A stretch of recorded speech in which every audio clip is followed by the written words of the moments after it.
إلى الماجدات العمانيات وسيدة عمان الأولى السيدة الجليلة عهد بنت عبد الله البوسعيدية.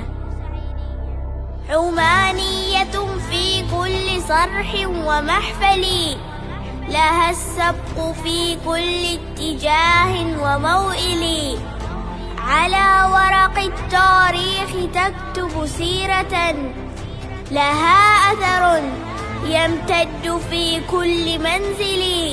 هي الأم للأجيال نورا مبجلا، هي الأخت ما زالت تبوح بأجمل، هي الزوجة المثلى بأبهى صفاتها، هي البنت في بر سما بتوكل، هي العلم في كل اختصاص وخبرة، بها ترتقي نحو العلا.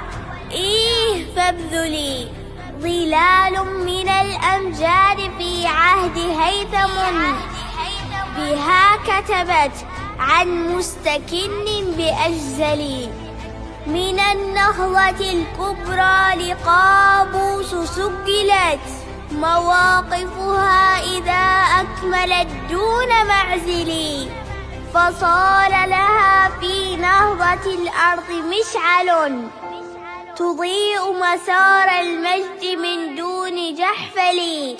لنا مثل في عهدي وهي جليلة بقدر وميثاق وذا منطق جلي، نرى في جبين الدهر صورة جهدها، فتبني من الآمال مرقى إلى علي، مضت نحو ما ترنو بعز وسؤدد، وقد حفها التوفيق دعما لما يلي، وقد حفها التوفيق دعما لما يلي.